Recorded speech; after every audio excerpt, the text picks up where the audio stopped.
الله الرحمن الرحيم اللهم صل على محمد وعلى آل محمد كما صليت على إبراهيم وعلى آل إبراهيم إنك حميد مجيد.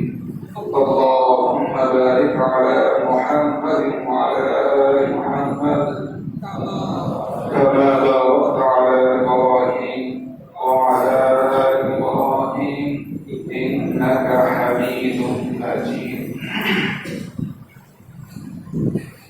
আলহামদুলিল্লাহ রব্বিল কারীমের দরবারে অসংখ্য শুকরিয়া যে মহান রব্বুল ইজ্জত আমাদেরকে এই কালামের মজলিসে বসার তৌফিক দান করেছেন।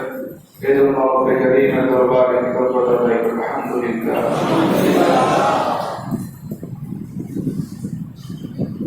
সূরা আলে ইমরানের 81 এবং 82 নং আয়াত তেলাওয়াত করেছি। এই আয়াতের মধ্যে রব্বিল কারীম এই পয়গাম আমাদেরকে দেন, ওয়াইদ আখাযাল্লাহ, তোমরা স্মরণ করো ওই সময়ের কথা যে সময় রব্বিল কারীম আখাযাল্লাহু মিসাকান নাবিয়্যিন, নবীদের থেকে প্রতিশ্রুতি নিয়েছিলেন, অঙ্গীকার নিয়েছিলেন। লামা আতাইতুকুম মিন কিতাব, আমি যে তোমাদেরকে দান করেছি কিতাব ওয়া হিকমা এবং জ্ঞান বিজ্ঞান। সুম্মা জাআকুম রাসূল, অতঃপর যদি তোমাদের নিকট রাসূল আসেন, মুসাদ্দিকুল লিমা মাআকুম, তোমাদের সাথে যা আছে তাকে তিনি সত্যায়ন করেন। লা তুমিনুন্না বিহি ওয়া লা তানসুরুন্না, তাহলে অবশ্যই তোমরা তার প্রতি ঈমান আনবে। ওয়া লা তানসুরুন্না, এবং অবশ্যই তোমরা তাকে সাহায্য করবে। ওয়ালা আ'রাদতুম, রব্বুল কারীম তারপর তাদের থেকে জানতে চান, আ'রাদতুম, তোমরা কি এই বিষয়ে স্বীকারোক্তি দিচ্ছ? ওয়া আখাযতুম আলা যালিকুম ইসরি, এবং আমি তোমাদের কাছ থেকে এই বিষয়ের প্রতিশ্রুতি নিচ্ছি। ক্বালু আ'রাদনা, তখন তারা বললেন যে হ্যাঁ, আমরা এটা স্বীকার করে নিলাম। আমাদেরকে যে কিতাব দেওয়া হয়েছে, আমাদেরকে যে হিকমা দান করা হয়েছে, এগুলো থাকা সত্ত্বেও আমাদের সময়ে যদি কোনো নবী আসেন এবং তিনি এগুলোকে সত্যায়ন করেন, তাহলে আমরা তার প্রতি ঈমান আনবো এবং তাকে সাহায্য করব। ক্বালা ফাশহাদু ওয়া আনা মাআকুম মিনাশ শাহিদিন, তো তিনি বলেন যে ফাশহাদু, তোমরা সাক্ষ্য দেখো, ওয়া আনা মাআকুম মিনাশ শাহিদিন, এবং আমিও তোমাদের মধ্যে সাক্ষ্যদের মধ্য থেকে একজন। ফামান তাওয়াল্লা বা'দা যালিক, তারপরেও যে মুখ ফিরিয়ে নেয়, ফাউলাইকা হুমুল ফাসিকুন, মানে প্রতিশ্রুতির পরেও কেউ যদি অস্বীকার করে, তাহলে সে হলো দুষ্কৃতিকারী, ফিতনা ফাসাদকারী। তো মুহতারাম নাযিরিন, এই যে দুইটি আয়াত, এই আয়াতের মধ্যে আল্লাহ রাব্বুল আলামিন নবীদের থেকে প্রতিশ্রুতি নিয়েছেন। হযরত আদম আলা নবিয়িনা আলাইহিস সালাতু ওয়াস সালাম থেকে নিয়ে আমাদের নবীর পূর্বে হযরত ঈসা আলা নবিয়িনা আলাইহিস সালাতু ওয়াস সালাম এসেছেন। এই আদম আলাইহিস সালাম থেকে নিয়ে হযরত ঈসা পর্যন্ত যত নবী রাসূল এসেছেন, এই সকল নবী রাসূল থেকে আল্লাহ রাব্বুল আলামিন এই প্রতিশ্রুতি নিয়েছেন, এই ওয়াদা, এই অঙ্গীকার নিয়েছেন যে যদি তোমাদের সময়ে কোন নবী রাসূল আসেন এবং তিনি তোমাদেরকে, তোমাদের এই কিতাবকে, তোমাদের এই হিকমাকে, এগুলোর সত্যায়ন করেন, তাহলে যেন তোমাদের উপর এই বিষয়টা আবশ্যক হয়ে যায় যে তোমরা তার প্রতি ঈমান আনবে, বিশ্বাস স্থাপন করবে এবং তার মিশনে তাকে সহযোগিতা করবে, অর্থাৎ তোমরা তার অনুগামী, অনুসারী হয়ে যাবে। হযরত আলী ইবনে আবি তালিব রাদিয়াল্লাহু তাআলা আনহু এবং হযরত আব্দুল্লাহ ইবনে আব্বাস রাদিয়াল্লাহু তাআলা আনহু উভয় থেকে রওয়ায়াত এসেছে যে আল্লাহ রাব্বুল আলামিন এর মাধ্যমে এই প্রতিশ্রুতি নিয়েছিলেন যে তোমাদের সময়ে যদি নবী মুহাম্মদুর রাসূলুল্লাহ সাল্লাল্লাহু আলাইহি ওয়াসাল্লামের আগমন ঘটে, তাহলে তোমরা তার প্রতি ঈমান আনবে এবং তার মিশনে তোমরা অবশ্যই তাকে সাহায্য করবে। এছাড়া তাওয়াস রাহমাতুল্লাহি আলাইহি, হাসান বসরি রাহমাতুল্লাহি আলাইহি, আরো এক ইমাম, তারা বলেন যে শুধু রাসূল করিম সাল্লাল্লাহু আলাইহি ওয়াসাল্লামের বিষয়টা ছিল না, বরঞ্চ আল্লাহ রাব্বুল আলামিন এই প্রতিশ্রুতি নবীদের থেকে নিয়েছেন। একই যুগে আল্লাহ রাব্বুল আলামিন একাধিক নবী পাঠিয়েছেন। তো সুতরাং একজন আরেকজনের সহযোগী হবে, এটাই স্বাভাবিক। যেমন নাকি হযরত মূসা আলা নবিয়িনা আলাইহিস সালাতু ওয়াস সালাম তিনি যখন নবুয়ত প্রাপ্ত হন, তখন তিনি ওই সময়ে তার শ্বশুর হযরত শুআয়ব আলাইহিস সালাম তিনিও নবী ছিলেন। আবার হযরত মূসা আলাইহিস সালাতু ওয়াস সালাম নবী থাকা অবস্থায় একই গোত্রে একই পরিবারে তার মুখের ছোটবেলার যে ঘটনা ঘটেছিল, কিছুটা মুখের মধ্যে তুত্তার ভাব আসতো, কিছুটা জবান ভারী হয়ে গিয়েছিল। এজন্য তিনি রব্বে কারীমের নিকট প্রার্থনা করেছিলেন তার ভাই হযরত হারুন আলাইহিস সালামকে আল্লাহ রাব্বুল আলামিন যেন নবুয়ত দান করেন, রিসালাত দান করেন। তো দুই ভাই একই সাথে নবী হয়েছেন। তো নবী আল্লাহ রাব্বুল আলামিন একই সময়ে একাধিক নবী পাঠিয়েছেন, এর দৃষ্টান্ত আছে। তবে বিষয়টা হলো এই দৃষ্টান্তের দ্বারা কি বুঝি, হযরত মূসা আলাইহিস সালাম এর পরে হযরত হারুন আলাইহিস সালাম নবুয়ত পেয়েছেন, কিন্তু হযরত মূসা আলাইহিস সালাম হারুন আলাইহিস সালামের অনুসারী ছিলেন না, বরং হযরত হারুনকে নবুয়ত দান করা হয়েছে মূসার নবুয়তকে আরো শক্তিশালী করার জন্য, যাতে করে তার বক্তব্যটা তিনি সঠিকভাবে সাবলীল ভাষায় তিনি উপস্থাপন করতে পারেন। এজন্য তো সুতরাং এই বিষয় থেকে এই বিষয়টা আমাদের সামনে পরিষ্কার যে আল্লাহ রাব্বুল আলামিন যে এই প্রতিশ্রুতি নিয়েছেন আম্বিয়া আলাইহিস সালাম থেকে, এই ওয়াদা নিয়েছেন, এটা হযরত আলী এবং হযরত আব্দুল্লাহ ইবনে আব্বাস রাদিয়াল্লাহু তাআলা আনহুম ওনারা যে বর্ণনা আমাদেরকে দিয়েছেন যে প্রত্যেক নবী থেকে আল্লাহ তাআলা এই প্রতিশ্রুতি নিয়েছেন, এই ওয়াদা নিয়েছেন যে যদি তোমাদের সময়ে নবী মুহাম্মদুর রাসূলুল্লাহ সাল্লাল্লাহু আলাইহি ওয়াসাল্লামের আগমন ঘটে, তাহলে তোমাদেরকেও তার ধর্মের, তার শরীয়তের, তার জীবন ব্যবস্থা অনুসরণ করতে হবে এবং তার শরীয়তের মাধ্যমে তোমাদের যে শরীয়ত ছিল এই বিষয়টা বিলুপ্ত হয়ে যাবে। এজন্য মুহতারাম হাজিরিন, তো নবী মুহাম্মদুর রাসূলুল্লাহ সাল্লাল্লাহু আলাইহি ওয়াসাল্লাম তিনি আসবেন কখন, কোন সময়, এটা আল্লাহ রাব্বুল আলামিন তিনি তো ভালোভাবেই জানেন যে তাকে সর্বশেষ পাঠানো হবে। তারপরেও শুধু সর্বশেষ এমন নয়, বরঞ্চ আল্লাহ রাসূল সাল্লাল্লাহু আলাইহি ওয়াসাল্লামকে হযরত ঈসা আলাইহিস সালাতু ওয়াস সালামের প্রায় 600 বছর পর যে পাঠাবেন, এটা আল্লাহ রাব্বুল আলামিন তিনি কি জানতেন না? এটা পূর্বে নির্ধারিত ছিল না? এটা নির্ধারিত থাকার পরেও মুহতারাম হাজিরিন, রাসূল করিম সাল্লাল্লাহু আলাইহি ওয়াসাল্লামের বিষয়ে অন্যান্য নবী আলাইহিস সালাতু ওয়াস সালামদের থেকে এই প্রতিশ্রুতি নেয়া, এই অঙ্গীকার নেয়া, এর অর্থটা কি? এর অর্থ হলো এই, আমাদের নবী মুহাম্মদুর রাসূলুল্লাহ সাল্লাল্লাহু আলাইহি ওয়াসাল্লামের শ্রেষ্ঠত্ব, তার কিয়ামত, আম্বিয়া আলাইহিস সালামের উপর তার নেতৃত্ব, এটা দুনিয়াতে আসার পূর্বে আল্লাহ রাব্বুল আলামিন প্রতিষ্ঠিত করবেন এবং সকলের উপর তার যে শ্রেষ্ঠত্ব রয়েছে, যেই যখন যেই নবী দুনিয়াতে আসবে এবং নবুয়ত দান করবেন, এই নবুয়ত তার দায়িত্ব পালনের সাথে সাথে তার জেহনে এই বিষয়টা থাকবে যে আল্লাহ রাব্বুল আলামিন এমন একজন পয়গম্বর পাঠাতে পারেন এই সময়ও যিনি আসার পর আমার এই নবুয়ত, আমার এই রিসালাত, আমার এই দায়িত্ব, এই শরীয়ত এটা বিলুপ্ত হয়ে যাবে এবং আমাকে আমার অনুসারী সহ ওই নবীর অনুকরণ করতে হবে। এজন্যই তো মিরাজের সময় আল্লাহ রাসূল সাল্লাল্লাহু আলাইহি ওয়াসাল্লাম যখন বাইতুল মুকাদ্দাসে যখন একত্রিত হয়েছিলেন, মুহতারাম হাজিরিন, বাইতুল মুকাদ্দাসে একত্রিত হয়ে সমস্ত আম্বিয়া আলাইহিস সালাম যেখানে জমা হয়েছিলেন, সকলের হযরত আদম থেকে নিয়ে হযরত ঈসা আলাইহিস সালাম সকলের ইমামতি দায়িত্ব নবী মুহাম্মদুর রাসূলুল্লাহ সাল্লাল্লাহু আলাইহি ওয়াসাল্লাম পালন করেছিলেন। এই যে আল্লাহ রাব্বুল আলামিন প্রতিশ্রুতি নিয়েছেন, এই যে আল্লাহ রাব্বুল আলামিন এই ওয়াদা অঙ্গীকার নিয়েছেন, এই অঙ্গীকার এটা আল্লাহ রাব্বুল আলামিন বাস্তবায়ন করে দিয়েছেন যে সকল ইমামগণ ছিলেন হযরত আদম সফিউল্লাহ থেকে নিয়ে ঈসা রূহুল্লাহ পর্যন্ত সকল ইমাম ছিলেন। থাকার পরেও সকল ইমামের উপর প্রাধান্য দিয়ে নবী মুহাম্মদুর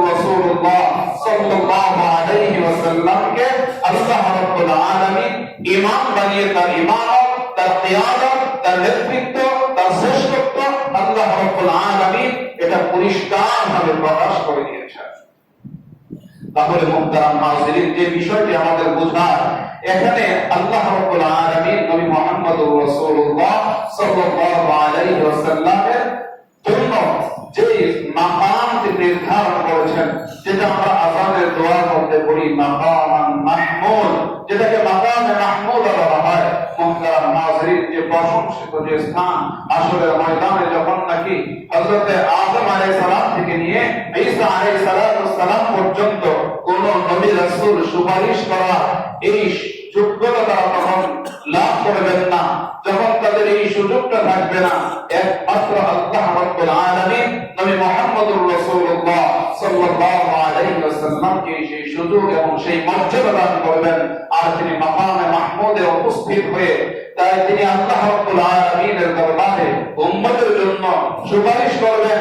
শুধু উম্মতের জন্য বলতে উম্মতে মুহাম্মাদিয়ার জন্য নয়, বরঞ্চ সেই সময়টা সুপারিশ হবে হাসরের ময়দানের যে ভয়াবহ একটা পরিস্থিতি হবে, যে বিভীষিকাময় পরিস্থিতির সৃষ্টি হবে, ওই সময়টা প্রত্যেক মানুষ এটাই চাইতে থাকবে যাই হবার হোক, কিন্তু বিচারটা হয়ে যায়। যদি বিচার শুরু হয়ে যায় তাহলেও যেন মানুষের অনেকটাই স্বস্তি লাভ হবে। এজন্য মুহতারাম হাজিরিন, বিচারের জন্য মানুষ ছুটাছুটি করবে, প্রত্যেক মানুষ তাদের নবীদের নিকট ছুটবে, কিন্তু ছুটলে হবে নাকি আল্লাহ রাব্বুল আলামিন কখন বিচার কার্য শুরু করবেন এটা তো আল্লাহ রাব্বুল আলামিনের ইচ্ছা, এটা সম্পূর্ণ তার বিষয়। এখানে কোন নবী আলাইহিস সালামের মধ্য থেকে কেউ এই বিষয়ে আল্লাহর দরবারে আরজি পেশ করা এতটুকু সৎ সাহস হিম্মত তখন আল্লাহ রাব্বুল আলামিনের কোন পয়গম্বর হবে না। এক একজনের কাছে যখন যাওয়া হবে তখন তারা বলবেন যে লাস্ত, যে না এর উপযুক্ত আমি নই। আজকের এই সময়ে আল্লাহ রাব্বুল আলামিনের দরবারে তোমাদের জন্য সুপারিশ করব, আমার কি অবস্থা হবে?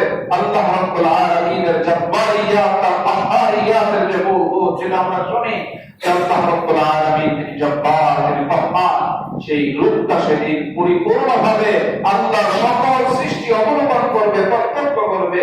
মুহতারাম হাজিরিন, রব্বে কারীম বলবেন যে আজকের এই রাজত্বকাল লিমানিল মুলকুল ইয়াউম, তখন সকলেই একেবারে নিশ্চুপ হয়ে যাবে, কারো কিছু বলার শক্তি সামর্থ্য আর সাহস থাকবে না। রব্বে কারীম পরবর্তীতে ঘোষণা দেবেন লিল্লাহিল ওয়াহিদিল কাহ্হার, আজকের রাজত্ব, আজকের কর্তৃত্ব পরাক্রমশালী এক আল্লাহ। মুহতারাম হাজিরিন, ওই অবস্থাটা এত ভয়াবহ হবে, শুধু বিচারের জন্য যে সুপারিশ করা হবে, বিচারটা শুরু হয়ে যায়, এটাই মানুষ চাইতে থাকে। অবস্থা এমন হবে, মনে হবে যেন যদি বিচার হয়ে যায় তাহলে আমি যেন কি হয়ে গেলাম, নিষ্কৃতি পেয়ে গেলাম, কারণ এই আযাব থেকে তো বাঁচি। এজন্য মুহতারাম হাজিরিন, রাসূল কারীম সাল্লাল্লাহু আলাইহি ওয়াসাল্লাম তিনি মাকামে মাহমুদে উপস্থিত হয়ে রব্বে কারীমের দরবারে বিচারের আরজি জানাবেন। আল্লাহ রাব্বুল আলামিন বিচার কার্য পরিচালনা করবেন। পরবর্তীতে উম্মতে মুহাম্মাদের জন্য নবী মুহাম্মদুর রাসূলুল্লাহ সাল্লাল্লাহু আলাইহি ওয়াসাল্লাম তার উম্মতের জন্য সুপারিশ শাফাআত তিনি করবেন, সেটা পরবর্তী বিষয়। তো এখানে নবী মুহাম্মদুর রাসূলুল্লাহ সাল্লাল্লাহু আলাইহি ওয়াসাল্লাম যিনি এখনো দুনিয়াতে আসেন না, যাকে পাঠানোর সিদ্ধান্ত সকলের পরে সর্বশেষে তাকে পাঠানো হবে, যার নবুয়তটাকে আম করা হবে, ব্যাপক করা হবে, বিশ্ববাসীর জন্য, কোন জাতির জন্য নয়, কোন গোত্রের জন্য নয়, নির্ধারিত কোন অঞ্চলের জন্য নয়, তাকে সর্বশেষ পাঠানো হবে। এবং তার ওফাতের পর, তার ইন্তেকালের পর তার এই শরীয়ত, তার এই আনিত জীবন ব্যবস্থা এটা থাকবে। যতদিন এটা থাকবে ততদিন এই দুনিয়া থাকবে। বিষয়টা এমন নয় যে কিয়ামত পর্যন্ত থাকবে, না, কিয়ামত পর্যন্ত থাকবে বিষয়টা এমন না, বরঞ্চ বিষয়টা হলো যতদিন এই নবীর আনিত এই শরীয়ত থাকবে, এই নবীর আনিত এই দ্বীন থাকবে, শরীয়তে মুহাম্মাদিয়ার অস্তিত্ব যতদিন থাকবে, চাই সেটা একজন ব্যক্তির মাঝেও হোক না কেন, ততদিন পর্যন্ত এই আসমানের জমিন অক্ষত থাকবে, ততদিন পর্যন্ত চন্দ্র সূর্য এগুলো আলো দিবে, নিজস্ব কক্ষপথে এগুলো বিচরণ করবে। মুহতারাম হাজিরিন, এই জমি ফসল উৎপন্ন করবে, আকাশ থেকে বৃষ্টি হবে, আর যেদিন নাকি দেখা যাবে যে এগুলো থাকবে না, এই নবীর এই শরীয়ত এই দ্বীন এই ধর্ম মানার কোনো ব্যক্তি আর থাকবে না, তখন আল্লাহ রাব্বুল আলামিন তার এই গোটা কুদরতি নিজামকে তিনি গুটিয়ে নেবেন এবং আস্তে আস্তে সবগুলোকে ধ্বংসের দ্বার প্রান্তে পৌঁছে দিয়ে সর্বশেষ এই গোটা এই জীবন ব্যবস্থা এই কুদরতি নিজাম এটার অবসান মধ্যে কালীন ঘটাবেন। এজন্য মুহতারাম হাজিরিন, যে বিষয়টা আমাদের এখানে বোঝা উচিত যে আল্লাহ রাব্বুল আলামিন যাকে পাঠাননি তার শ্রেষ্ঠত্ব ঘোষণা করছেন, যাকে পাঠাবেন সকলের শেষে যারা পূর্বে আসবে তাদের থেকে ওয়াদা নিচ্ছেন, অথচ তারা তাকে পাবেন না। হযরত আদম আলাইহিস সালাম থেকে ওয়াদা অঙ্গীকার নেওয়া হয়েছে, কিন্তু আল্লাহ রাব্বুল আলামিন তিনি তো আদম আলাইহিস সালামের জীবদ্দশায় আল্লাহর রাসূলকে এই জমিনে পাঠাবেন না। প্রতিশ্রুতি দেওয়া হয়েছে ইবনে আদম শীষ থেকে, শীষ আলাইহিস সালামের জামানায় তো নবীকে পাঠাবেন না। হযরত নূহ থেকে নেওয়া হয়েছে, তার জামানায় তো তিনি পাঠাবেন না। ইব্রাহিম থেকে নেওয়া হয়েছে, তার জামানায় তো পাঠাবেন না। ইসমাঈল থেকে নেওয়া হয়েছে, তার জামানায় পাঠাবেন না। ইদ্রিস আলাইহিস সালাম থেকে নেওয়া হয়েছে প্রতিশ্রুতি, তার জামানায় পাঠাবেন না।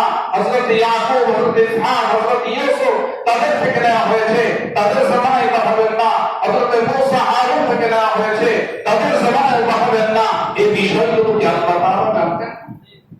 পাঠাচ্ছেন কে? আল্লাহ। তো যে আল্লাহ রাব্বুল আলামিন যে সত্য নবীকে পাঠাবেন এমন এক সময়ে যখন কোন নবীর অস্তিত্ব এই জমিনের মধ্যে থাকবে না, ওই সময়ে যাকে পাঠাবেন তাকে পাঠানো ওই সময়ে হলেও কেন নবীদের থেকে এই প্রতিশ্রুতি নিচ্ছেন যে যদি যদি তোমাদের এই কিতাব পাওয়ার পরেও তোমাদেরকে যে আমি জ্ঞান দিলাম, বিজ্ঞান দান করলাম, হিকমত দিলাম, এই নবুয়তের পরেও এগুলো উপস্থিতি সত্ত্বেও তোমাদের নিকট যদি কোন রাসূল আসেন মুসাদ্দিকুল লিমা মাআকুম, এবং তোমাদের সাথে যে কিতাব আছে, তোমাদেরকে যে শরীয়ত দিয়েছি, তোমাদের যে জীবন ব্যবস্থা দিয়েছি, এগুলোকে তিনি সত্যায়ন করেন,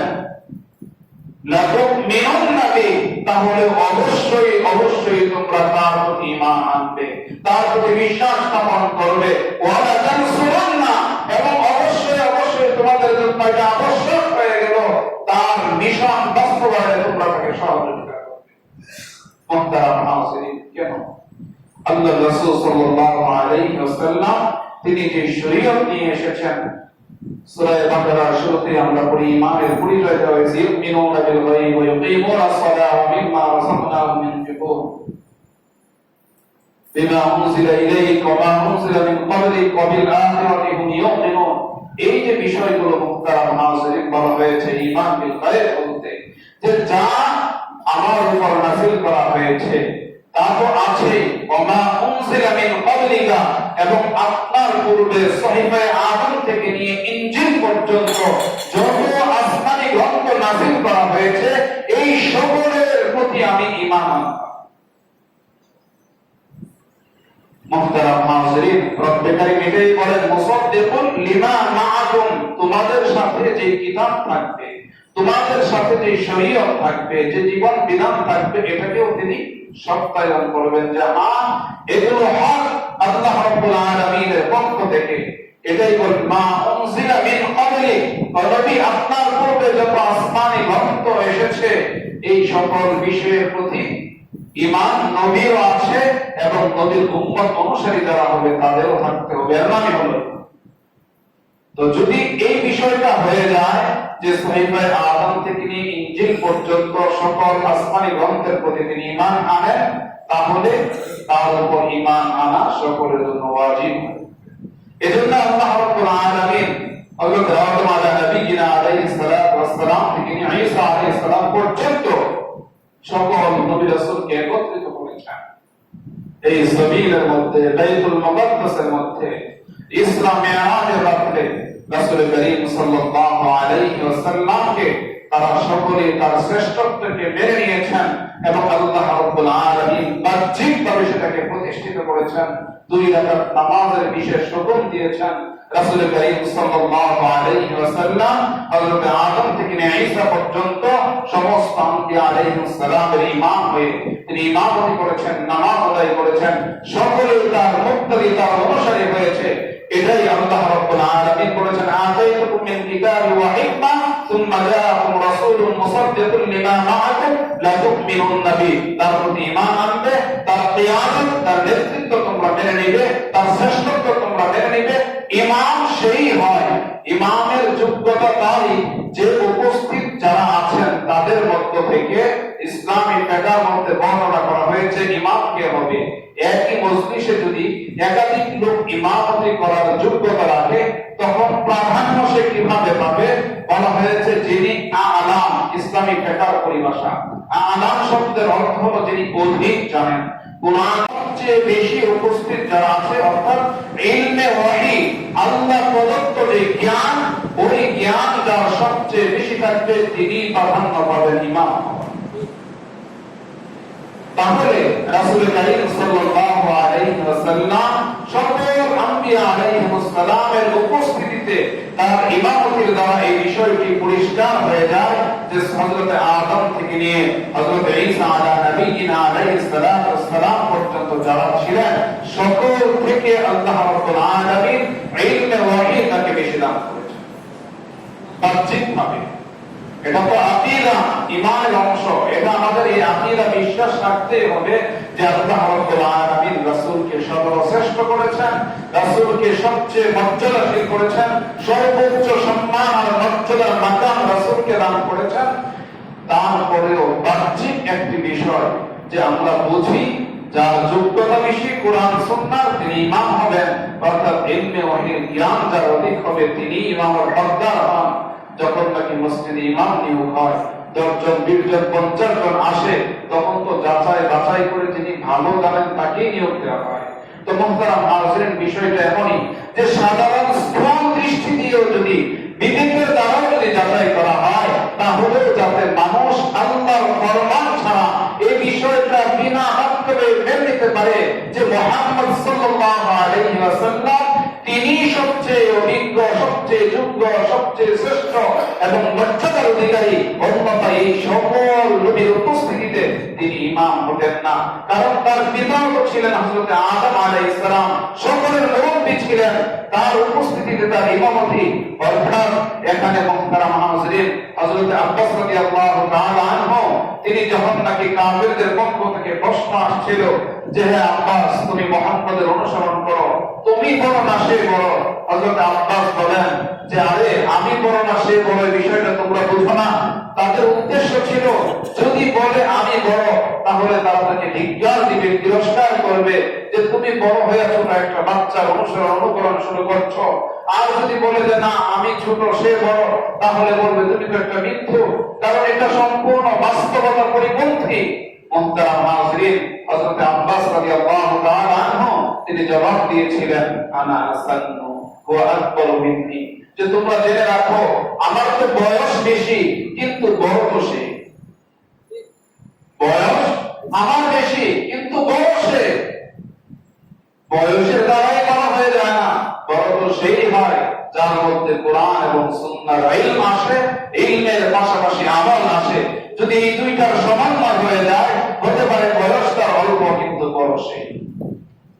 এজন্য মুহতারাম হাজিরিন হযরত আদম আলাইহিস সালামের উপস্থিতিতেও রাসূল করিম সাল্লাল্লাহু আলাইহি ওয়াসাল্লামের ইমামত এটা যারা স্থূল বুদ্ধির অধিকারী যারা তাদের জন্য, যারা বিবেকের মাধ্যমে যারা চলে, যারা যুক্তির নিরিখে চলতে চায় ওই সকল ব্যক্তিদেরকেও তাদের যদি কোনো প্রশ্ন থাকে সেই প্রশ্নগুলোকেও স্তব্ধ করে দেওয়ার জন্য আল্লাহ রাব্বুল আলামিন এমন একটি বিষয় এমন ভাবে আল্লাহর রাসূলের শ্রেষ্ঠত্বকে তিনি প্রতিষ্ঠিত করেছেন যাতে কোন ধরনের মানুষের কোনো প্রশ্ন করার সুযোগ না থাকে। সব প্রশ্নের দরজাকে আল্লাহ রাব্বুল আলামিন তিনি এমন ভাবে বন্ধ করে দিয়েছেন। তো এখন মুহতারাম হাজিরিন আমাদের অবস্থা হলো এই যে রাসূল করিম সাল্লাল্লাহু আলাইহি ওয়াসাল্লামের শ্রেষ্ঠত্বের কথা যখন এসে গেল, রাসূলের মর্যাদার বিষয়টা যখন আমাদের সামনে পরিষ্কার হয়ে গেল এবং আল্লাহ রাব্বুল আলামিনের ইচ্ছা রব্বে কারীমের মানসাই যখন এই যে আমি আমার মাহবুবকে সর্বোচ্চ সম্মান সর্বোচ্চ মর্যাদা আমি তাকে দান করব, যখন খালিদের ইচ্ছা হলো এই, মালিকের ইচ্ছাই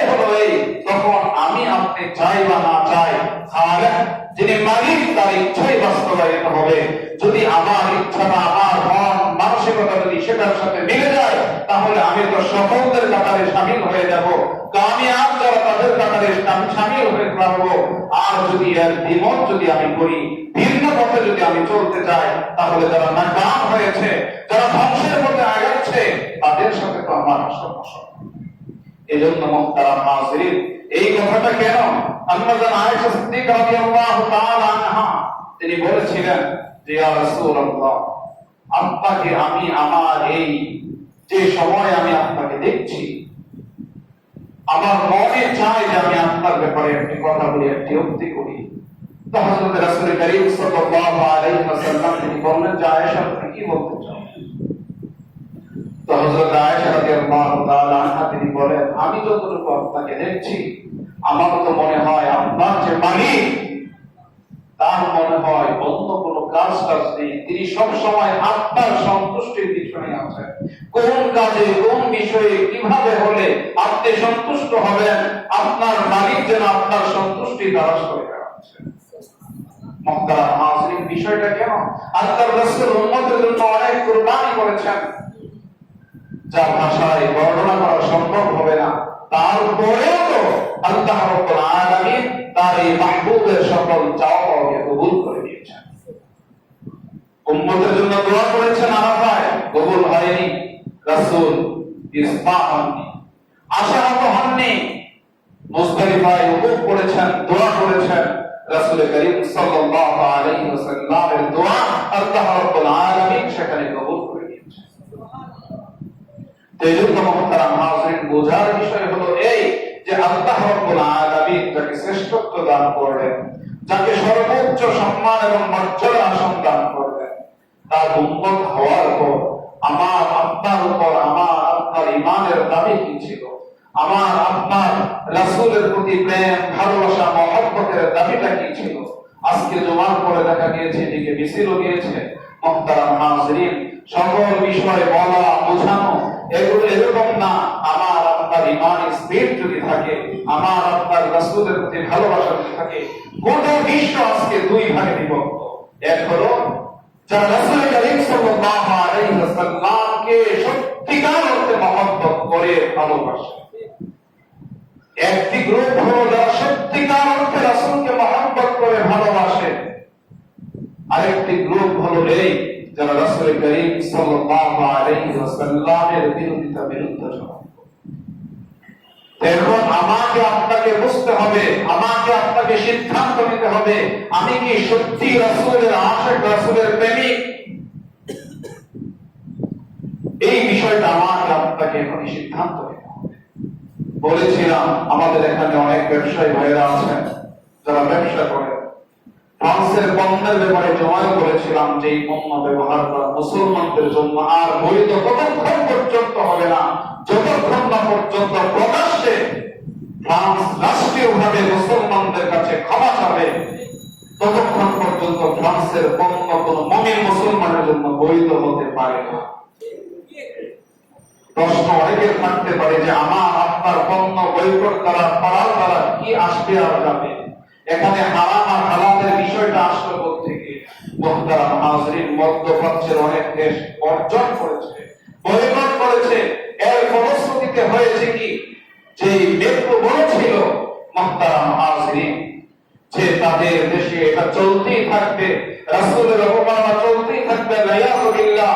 মুহতারাম হাজিরিন, আল্লাহর রাসূল যখন পত্র লিখছিলেন কাইসারের দরবারে, তখন রাসূলের পত্র যখন টুকরো টুকরো করা হয়েছিল, রাসূলের পত্রটাকে যখন অবস্থ করা হয়েছিল, এই সংবাদ রাসূলের নিকট পৌঁছার সাথে সাথে আল্লাহর রাসূল বলেছিলেন যেভাবে এই পত্রকে টুকরো টুকরো করা হয়েছে, তার এই সালতানা, তার এই রাজত্ব এভাবে খানখান হয়ে যাবে, ছিন্ন বিচ্ছিন্ন হয়ে যাবে।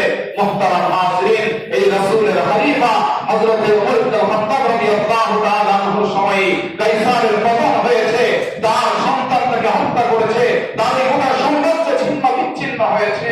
ঠিক তেমনি ভাবে আজ যারা রাসূলের অপমান করবে, মুহতারাম হাজিরিন, রাসূলকে গালি দিয়ে, রাসূলকে কটাক্ষ করে, রাসূলের জমানায় জীবদ্দশায় কাব বিন আশরাফ নিহত হয়েছে, জাহান্নামের অতল দখলে পৌঁছেছে, আবু রাফি সে জাহান্নামে পৌঁছেছে।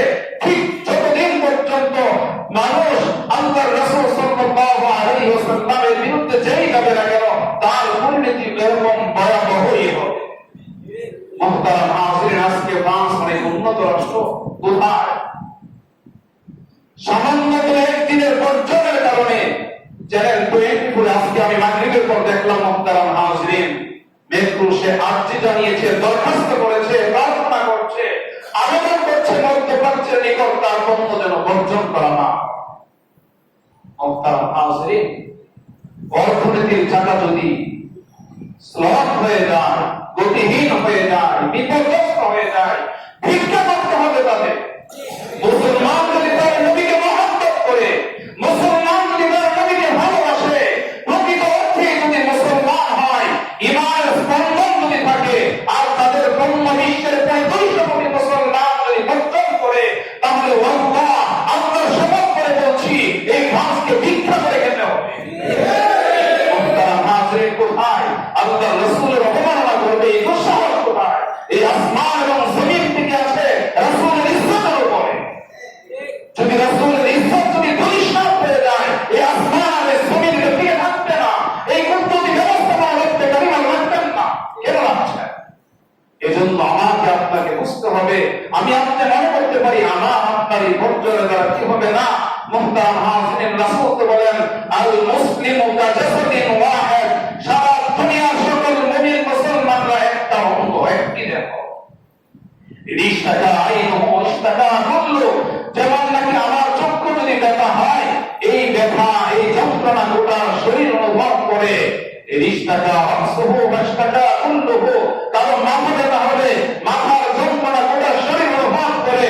ঠিক বিশ্বের যে কোনো প্রান্তে কোন একটি মুসলমান যদি নির্যাতিত হয়, নিপীড়িত হয়, তাহলে এই ব্যথা গোটা দুনিয়ার সকল মুসলমানের অনুভব করতে হবে। যার এই অনুভূতি আসবে সেই মুসলমান, আর যার এই অনুভূতি আসবে না, ব্যথা লাগবে না, দরদ লাগবে না, মুসলমানের যন্ত্রণায় যে কাঁদবে না, সে আল্লাহর রাসূলের উম্মত নয়। মুহতারাম হাজিরিন, এই যদি রাসূলের উম্মতের এই মর্যাদা হয়, রাসূলের উম্মতের যদি এই শান হয়, যে রাসূলের উম্মতের এই শান আর এই মর্যাদা, সেই রাসূলের মর্যাদা কোথায়? যখন রাসূলকে নিয়ে কটাক্ষ করা হবে, যখন রাসূলের অবমাননা করা হবে, মুসলমান রাসূলের আশিক বলে দাবি করবে, রাসূলকে মহব্বতের দাবিদার, তাহলে সে চুপ থাকবে কিভাবে?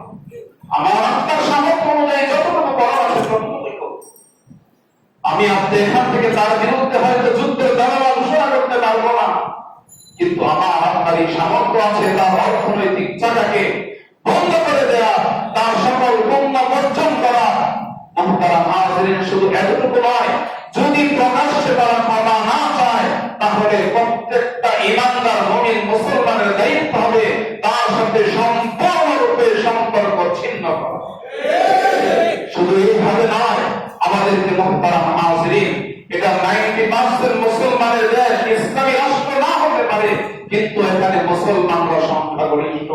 যারা আল্লাহর রাসূলকে মহব্বত করে তাদের সংখ্যা এই দেশে বেশি। সুতরাং এই দেশের মধ্যে তাদের দূতাবাস থাকতে পারে না যতক্ষণ না পর্যন্ত তারা প্রকাশ্যে তওবা না করবে। তাদের সকল কার্যক্রম বন্ধ করে দিতে হবে, তাদের সাথে কূটনৈতিক সম্পর্ক সম্পূর্ণরূপে বিচ্ছিন্ন করতে হবে, তাদেরকে একঘরে করে দিতে হবে। এটা হবে মুসলমানদের ঈমানের দাবি। যদি ঈমান আমার থাকে, তাহলে আমি আমার ঈমান রাসূলের জন্য আমার জীবনকে যদি উৎসর্গ করতে পারি, তাহলে এর চেয়ে বড় আমার আর কি হতে পারে? মুহতারাম হাজিরিন, আমরা ভয়ে চুপসে যাই কেন? কিসের ভয় আমি পাই? মৃত্যু কি আমার আসবে না? আমি কি মৃত্যুবরণ করবো না? আজীবন হায়াত নিয়ে কি আমি এসেছি? এই কোরআনের প্রতি আমার কি ঈমান নেই? এই ঈমান, এই যে আমার এই কিতাব, এই ঈমান আল্লাহ রাব্বুল আলামিন যে কিতাব নাযিল করেছেন, এই কিতাবের প্রতি আমার আপনার ঈমান নেই? এই কোরআনের মধ্যে কোনো মিথ্যা আছে? কোনো অবাস্তব কিছু আছে? সংশয়ের কিছু আছে? যদি না থাকে, তাহলে আমি আপনাদেরকে ওয়াদা দিচ্ছি, মুহতারাম হাজিরিন, রব্বে কারীমের এই কিতাবের মধ্যে রব্বে কারীম বলেন যে আমার আপনার মৃত্যুর নির্ধারিত সময় আছে। এটা এক মুহূর্ত পূর্বেও আসবে না। আমার আপনার নির্ধারিত যে সময় মৃত্যু, সেই মৃত্যু এক মুহূর্ত আগেও আসবে না এবং এক মুহূর্ত পরেও আসবে না। আমি যদি রাসূলের ইজ্জতের জন্য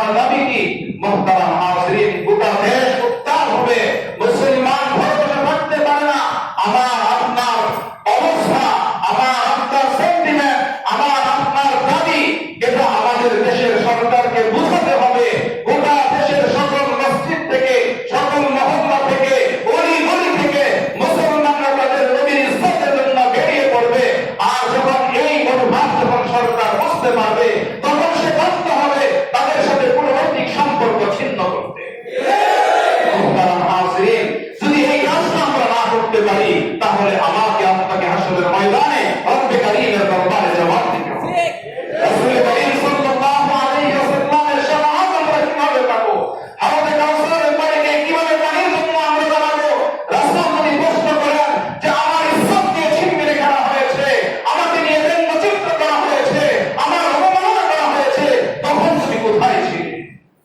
জবাব আমার কি হবে এজন্য মুহতারাম হাজিরিন আমাকে আপনাকে বুঝতে হবে আমার আপনার ঈমানের দাবি ঈমানের চাহিদা কি এই বিষয়টা বুঝতে হবে এবং আমার মালিক আমার যিনি স্রষ্টা তিনি কি চান কি কুরবানি তিনি আমার কাছে চান তিনি যা চান তা দিতে যদি আমি ব্যর্থ হই মুহতারাম হাজিরিন তাহলে আমার আপনার দুনিয়ার জীবন তো গেল পরকালও আমার শেষ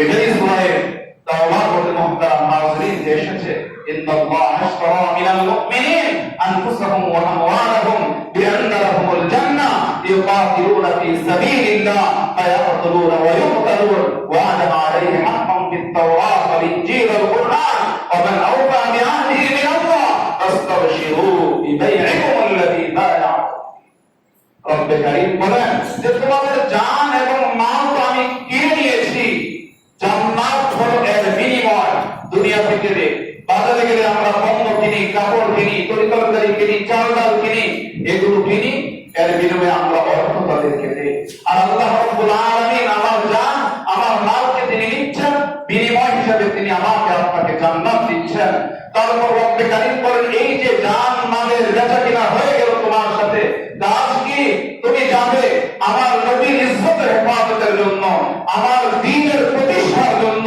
আমার আওয়াজকে প্রতিষ্ঠার জন্য আমার এই শরীয়তকে সমাজে রাষ্ট্রে বাস্তবায়নের জন্য যাবে প্রয়োজনে মারবে যদি মরণ প্রয়োজন হয় তাহলে মরবে আল্লাহ রাব্বুল আলামিন বলেন এই প্রতিশ্রুতি আমি তোমাদেরকে দিচ্ছি এটা শুধু কোরআনে নয় ইনজিলে প্রতিশ্রুতি দেওয়া হয়েছে তাওরাতে এই প্রতিশ্রুতি আল্লাহর পক্ষ থেকে এসেছে মুহতারাম হাজিরিন রব্বে কারীম বলেন আমান আওফা বিআহদি আরে আল্লাহ রাব্বুল আলামিন যে প্রতিশ্রুতি তোমাদেরকে দিয়েছেন প্রতিশ্রুতি পূরণে অঙ্গীকার পূরণে ওয়াদা রক্ষাতে আল্লাহ রাব্বুল আলামিন থেকে আর কে অধিক ওয়াদা রক্ষাকারী আর কে আছে তার চেয়ে বড় প্রতিশ্রুতি পূরণকারী সুতরাং যারা নাকি আল্লাহ তাআলার সাথে কৃত ওয়াদায় এই চুক্তিতে যারা আছে রব্বে কারীম বলেন ফাস্তাবশিরু তাদেরকে সুসংবাদ দাও বিবাইইকুমুল্লাযী বায়াতুম বি কোন বিষয়ে সুসংবাদ যে তোমাদের এই যে বেচাকেনা হয়ে গেল জান্নাত আর জান্নাতের বিনিময়ে এই বেচাকেনা যারা নাকি সন্তুষ্ট তাদেরকে তোমরা সুসংবাদ দিয়ে দাও ফাস্তাবশিরু বিবাইইকুমুল্লাযী বায়াতুম বি রব্বে কারীম বলেন এই সুসংবাদ দেওয়ার পর ওয়ালাইকা হুয়াল ফাওজুল আযীম আর এটাই তো মহা সফলতা এটাই তো সবচেয়ে বড় সাফল্য এর চেয়ে বড় সফলতা হতে পারে না এজন্য মুহতারাম হাজিরিন আমাকে আপনাকে বুঝতে হবে যে আমি আপনি যে যাই ভাবি না কেন আমি আপনি যাই ভাবি না কেন আমার আপনার মৃত্যু নির্ধারিত সময়ের পূর্বে আসবে না পরেও আসবে এবং আল্লাহ রাব্বুল আলামিন আমার আপনার ঈমানকে যাচাই করবেন পরীক্ষা করবেন ওয়ালা ইয়ালামুল্লাহু আল্লাযীনা আমানু ওয়ালা ইয়ালামুল মুনাফিকিন আল্লাহ তাআলা জানেন যে আসলে কে ঈমানদার আর কে মুনাফিক কে ঈমানদার কে মুনাফিক এটা জানবেন শুধু আমি আপনি বললাম যে ঈমান এনেছি আমি ঈমানদার আমি মুমিন এই কথা বলার দ্বারাই আমি আপনি জান্নাতে চলে যেতে পারবো না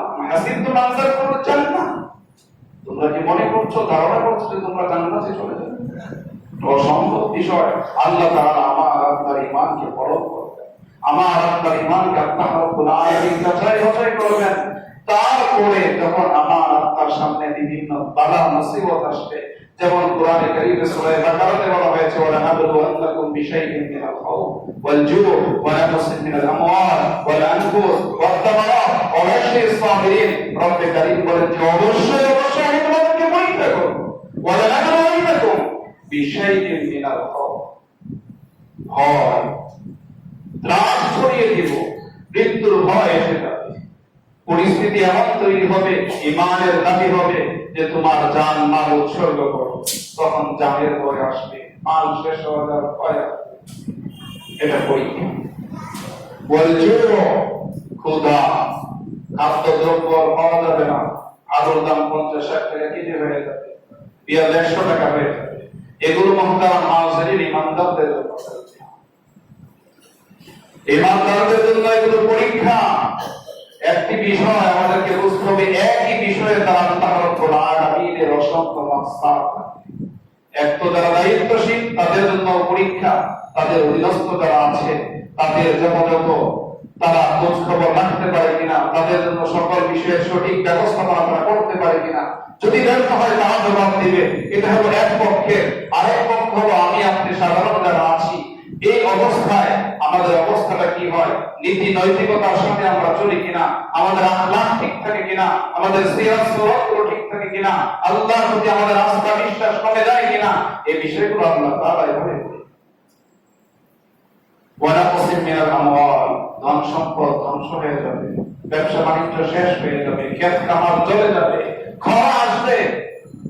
ওয়ালা আনফুস ওয়া তামারাত ওয়া বাশশিরিস সাবিরিন, এই সকল কিছুর পরেও যারা ধৈর্য ধারণ করবে, যেন আল্লাহ তাআলা তো প্রতিশ্রুতি দিয়েছেন, রাসূলের মাধ্যমে এই বিষয়টা আমরা জেনেছি, যে কোনো বিপদে আসো এর বিনিময়ে আল্লাহ তাআলা সওয়াব দান করেন। যে কোনো বিপদে আসুক না কেন, ছোট থেকে ছোট একটি কাঁটার আঁচড় যদি লাগে, এর কারণে আল্লাহ তাআলা গুনাহ মাফ করেন, আমলনামায় সওয়াব দান করেন। তো সুতরাং মুমিন যত বিপদেই পড়ুক না কেন, তার আমলনামা সমৃদ্ধ হতে থাকে, তার কোনো লস নেই। এজন্য মুহতারাম হাজিরিন, আব্দুল্লাহ ইবনে মুবারক রাহমাতুল্লাহি আলাইহি, ওনার কথা হয়তো আমরা বলেছি আমি। আব্দুল্লাহ ইবনে মুবারক তিনি যুগ শ্রেষ্ঠ মুহাদ্দিস ছিলেন, ফকিহ ছিলেন তিনি। ইমাম আযম আবু হানিফা রাহমাতুল্লাহি আলাইহি, আমরা যেই মাযহাবের অনুসারী, এই মাযহাবের যিনি ইমাম নুমান ইবনে সাবিত রাহিমাহুল্লাহ তাআলা, যাকে ইমাম আযম নামে আমরা সকলে জানি বা ইমাম আবু হানিফা নামে জানি, মুহতারাম হাজিরিন, আবু হানিফার ছাত্র আব্দুল্লাহ ইবনে মুবারক রাহমাতুল্লাহি আলাইহি। আব্দুল্লাহ ইবনে মুবারক তার জামানার যুগ শ্রেষ্ঠ বুজুর্গ ছিলেন, আল্লাহ ওয়ালা ছিলেন, হযরত ফুযাইল ইবনে আয়াজ রাহিমাহুল্লাহ তাআলা। আর তিনি বাইতুল্লাহ দৈনিক তাওয়াফ করতেন, 70 তাওয়াফ করতেন প্রত্যেকদিন 70 তাওয়াফ করতেন বাইতুল্লাহ। মুহতারাম হাজিরিন, সেই ফুযাইল ইবনে আয়াজকে তিনি তখন তরতুসের মধ্যে জিহাদের ময়দানে তিনি ছিলেন, তার হাদিসের যে ক্লাস হইতো ওই সময়ে আব্দুল্লাহ ইবনে মুবারকের সময়ে তিনি তাবেঈন, তার সময়ে 90,000 ছাত্র তার ক্লাসে উপস্থিত। মুহতারাম হাজিরিন, সেই আব্দুল্লাহ ইবনে মুবারক রাহমাতুল্লাহি আলাইহি তিনি চিঠি লেখেন, যে সকল তাফসীর আছে অসংখ্য তাফসীরের কিতাব, এর মধ্যে সর্বসম্মত ক্রমে সকলের ঐক্যমতে যেটা বিশুদ্ধ সবচেয়ে তাফসীর কুরআন আযীম হাফেজ ইমাদুদ্দিন ইবনে কাসির রাহিমাহুল্লাহ তাআলা তিনি যেটা লিখেছেন, তাফসীর ইবনে কাসির নামে এটা প্রসিদ্ধ। এই তাফসীর ইবনে কাসিরের মধ্যে রিবাত ফি সাবিলিল্লাহ, আল্লাহর রাস্তা, ইসলামী রাষ্ট্রের সীমান্ত পাহারা দেওয়া, যুদ্ধের ময়দানে মুজাহিদদের যখন আরাম করে তখন পাহারাদারি করা, এর ফজিলত সম্পর্কে ইয়া আইয়ুহাল্লাযীনা আমানু ইসবিরু ওয়া সাবিরু ওয়া রাবিতু, সূরা নিসার সর্বশেষ সূরা আলে ইমরানের শেষ আয়াত, এর তাফসীরের মধ্যে আব্দুল্লাহ ইবনে মুবারকের এই ঘটনাটা উল্লেখ করেছেন। তিনি ফুযাইল ইবনে আয়াজকে লেখেন, ইয়া আমিরাল হারামাইনি লাউ আবসারতানা লা আলিমতা আন্নাকা বিমা ইবাদাতিকা লা'আদু, যে হারামাইনের ইবাদতকারী, তুমি তো মনে মনে খুব খুশি, নিজেকে অনেক বড় ভাবছো যে বাইতুল্লাহর তাওয়াফ তুমি দৈনিক 70টা করছো, 70 বার বাইতুল্লাহর তাওয়াফ করছো। প্রতি তাওয়াফে যদি একবার হাজরে আসওয়াদে চুমু খাওয়া হয়, 70 তাওয়াফে 7-7 49 490 বার হাজরে আসওয়াদকে সে চুমু দিচ্ছে, মুলতাসামে বুক লাগাচ্ছে, ওযুর দ্বারা সে কাঁদছে। মুহতারাম হাজিরিন, সেখানে 1 রাকাত নামাজ 1 লক্ষ রাকাতের সওয়াব, প্রত্যেকটা আমল থেকে 1 লক্ষ গুণ হয়ে যায়। তো আব্দুল্লাহ ইবনে মুবারক তিনি লেখেন, ইয়া আবিদ আল হারামাইন লাউ আবসারতানা, হে হারামাইনের ইবাদতকারী, তুমি যদি দেখতে আমাদেরকে, আমরা আল্লাহর ইবাদত করি, তুমিও ইবাদত করো, তোমার ইবাদতের ময়দান হলো মাকাম বাইতুল্লাহ, প্রদক্ষিণ করা, বাইতুল্লাহর তওয়াফ করা। আমরাও আমাদের মালিকের গোলামি করি, দাসত্ব করি, ইবাদত করি। কিন্তু আমি আব্দুল্লাহ ইবনে মুবারক এই যে ইবাদত করতেছি, হাজার হাজার সম্প্রদায় অপেক্ষা করছে তাদেরকে রেখে এই রণাঙ্গনে, এই যুদ্ধের ময়দানে, জিহাদের মাঠে আমি একটি তরবারি নিয়ে আমি পাহারা দেই, মুজাহিদরা ঘুমায়, একজন পাহারাদার। কিন্তু পার্থক্যটা কি? লা আলিমতা, যদি তুমি দেখতে দাও আবসারতানা লা আলিমতা, তাহলে অবশ্যই তুমি বুঝতে, তুমি জানতে, আন্নাকা বিল ইবাদাতি তালাবু, ইবাদতের নামে তুমি খেলা করছো, এটাকে ইবাদত বলে না। কারণ এই সময়ে ইবাদতটা, মূল ইবাদতটা কি?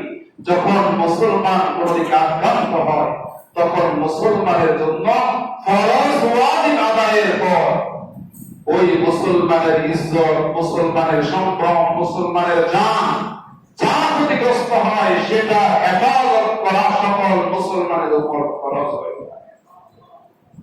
আর এই বিষয়টা যখন রাসূলের দ্বারা আসে, আব্দুল্লাহ ইবনে মুবারক লম্বা পত্র লিখেছেন, তিনি সেখানে লিখেছেন, তোমার ইবাদতে যখন জোশ আসে, জজবা আসে, খুব আবেগপ্রবণ হয়ে যাও, তখন অবস্থাটা তোমার কি হয়?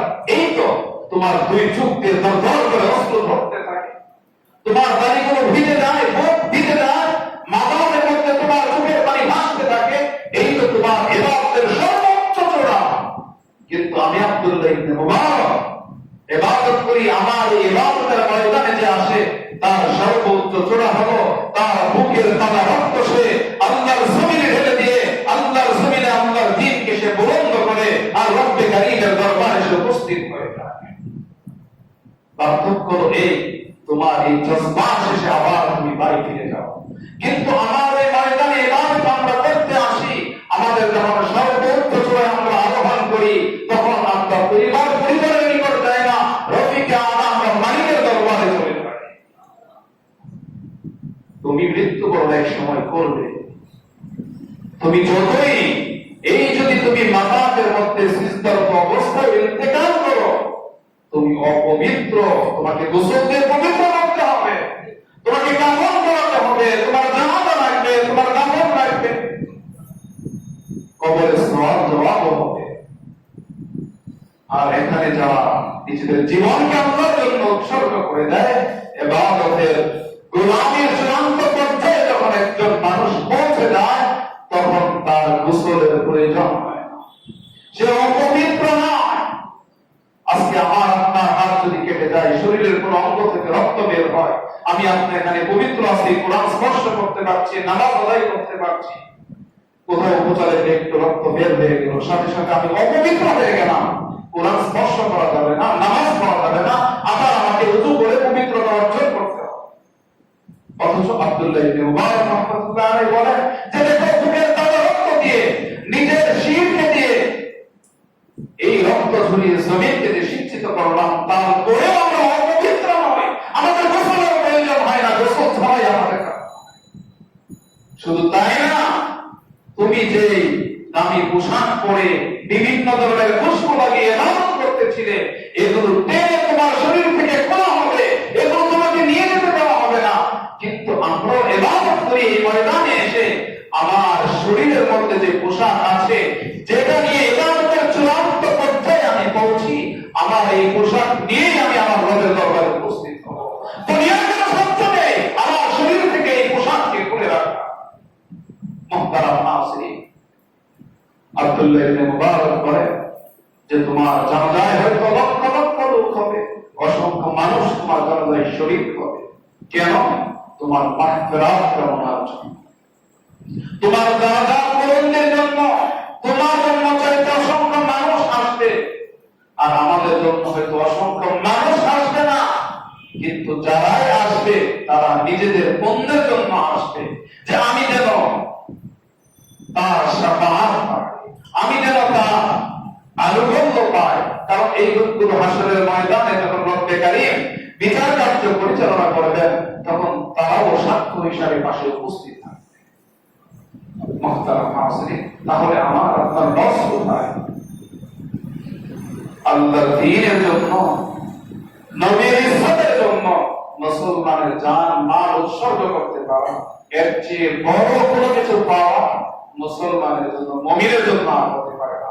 এজন্য আমাদের ভয়ের কিছু নেই, শঙ্কার কিছু নেই।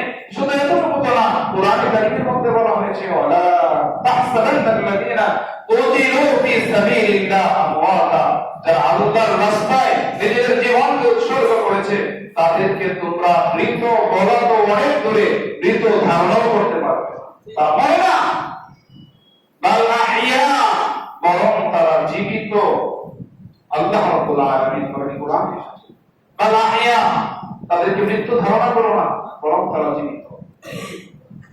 এজন্য মুহতারাম হাজিরিন, আমাকে আপনাকে বুঝতে হবে আল্লাহর রাসূলের ইজ্জত আল্লাহ রাব্বুল আলামিন যেভাবে প্রতিষ্ঠা করেছেন, সমস্ত আম্বিয়া আলাইহিস সালামকে স্বীকৃতি দিয়েছেন। এই স্বীকৃতি নেওয়ার পর রাসূল করিম সাল্লাল্লাহু আলাইহি ওয়াসাল্লাম তারা সকলেই চলে গিয়েছেন দুনিয়া থেকে, জমিনের নিচে ইন্তেকাল করেছেন। ইল্লা ঈসা, হযরত ঈসা নবীনা আলাইহিস সালাম, তিনি এখনো জীবিত আছেন, তবে তাকে আল্লাহ তাআলা উপরে উঠিয়ে নিয়েছেন। তিনি আবার আসবেন, কিন্তু আসলে হবেটা কি? তার শরীয়ত চলবে, ইনজিলের শাসন চলবে, ইনজিলের যে শরীয়ত, যে জীবন ব্যবস্থা, বিধিবিধান, সেগুলো চলবে না তিনি এসে এই কোরআনের অনুসরণ করবেন? তিনি এসে এই কোরআনের অনুসরণ করবেন, তিনি এসে শরীয়তে মুহাম্মাদীর অনুসরণ করবেন। এই শরীয়তে মুহাম্মাদীকে তিনি শক্তিশালী করবেন, প্রতিষ্ঠিত করবেন।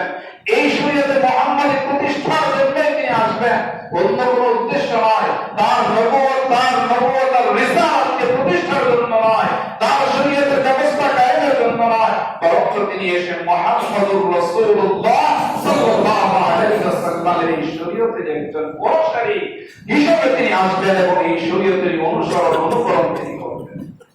এজন্য মুহতারাম হাজিরিন, তো রাসূল করিম সাল্লাল্লাহু আলাইহি ওয়াসাল্লামকে আল্লাহ রাব্বুল আলামিন সর্বোচ্চ সম্মান মর্যাদার আসনে অধিষ্ঠিত করার কারণে আমি আপনি রাসূলের উম্মত যদি প্রকৃত অর্থে হতে পারি, তাহলে উম্মত হিসেবেও হযরত আদম থেকে নিয়ে ঈসা পর্যন্ত সকল নবী রাসূলের উম্মত থেকে শ্রেষ্ঠ উম্মত হিসেবে আমরা মর্যাদার আসনে আসীন হতে পারি।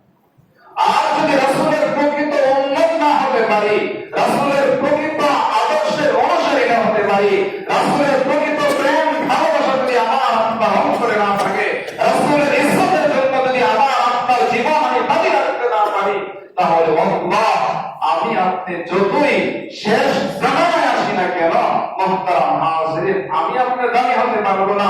পূর্বের যুগের যে সকল উম্মত আছে যারা তাদের নবীদের প্রকৃত অনুসরণ করেছেন, তারাই আল্লাহ আমার আপনার চেয়েও দামি। এজন্য মুহতারাম হাজিরিন, শেষ নবীর উম্মত বলে আমি আপনি দামি হব না। যদি প্রকৃত উম্মত হতে পারি, যথার্থ রাসূলের অনুসরণ করতে পারি, রাসূলের প্রতি মহব্বত যদি প্রকৃত অর্থেই থাকে, তাহলে আমি আপনি এর দ্বারা উপকৃত হব। যেমন কোরআনের ব্যাপারে বলা হয়েছে, রব্বে কারীম বলেন ইউদিল্লু বিহি কাসীরা ওয়া ইয়াহদি বিহি কাসীরা, যে এই কোরআনের দ্বারা অসংখ্য মানুষ পথভ্রষ্ট হয়, আবার অনেক মানুষ এই কোরআনের দ্বারা পথপ্রাপ্ত হয়। কিভাবে? এই কোরআন যখন আসে, কোরআনকে প্রত্যাখ্যান করে, তখন এই প্রত্যাখ্যানের মাধ্যমে এই লোকগুলোর ধ্বংস অনিবার্য হয়ে যায়, তারা সিরাতে মুস্তাকিম থেকে বিচ্যুত হয়ে যায়, তারা জাহান্নামের দিকে অগ্রসর হতে থাকে। আর যারা এই কোরআনের অনুসরণ করে, তারা সিরাতে মুস্তাকিমের উপর চলে আসে, জান্নাতের দিকে এই সকল লোকগুলো অগ্রসর হয়। এজন্য মুহতারাম হাজিরিন, আমাদের ঈমানের দাবিটা কি সেটা আমাদের বোঝা উচিত, ঈমানটাকে উপলব্ধি করা উচিত। আমি আপনি কি, আমার আপনার পরিচয় কি, আমার আপনার মিশন কি, কেন আমাদেরকে পাঠানো হয়েছে, আমাকে কি করা হয়েছিল, আমি কি করছি, এই বিষয়গুলো নিজেদের দিলে নিজেরা প্রশ্ন করি এবং এর উত্তরগুলো খুঁজি, তাহলে দেখা যাবে আমার আপনার সামনে আল্লাহ রাব্বুল আলামিনের মানসা, তার ইচ্ছা, তিনি কি চান, মানে এই বিষয়টা পরিষ্কার হয়ে যাবে। তখন আমার আপনার জন্য ঈমানের দাবি পূরণ করা সহজ হবে, ঈমানের দাবি পূরণ করে সিরাতে মুস্তাকিমের উপর চলা সহজ হবে, আল্লাহর নৈকট্য লাভ করা আমার আপনার জন্য সহজ হবে। হবে, শয়তানের এজেন্ডা বাস্তবায়নকারী যারা আছে তাদের দূষণ থেকে, তাদের থেকে আমার আপনার ঈমান, আমার আপনার আমলকে হেফাজত করা আমার আপনার জন্য সহজ হবে। আল্লাহ রাব্বুল আলামিন আমাদের সকলকে বোঝার, আমল করার তৌফিক দান করেন। আমিন ওয়া আখিরু দাওয়ানা আলহামদুলিল্লাহি।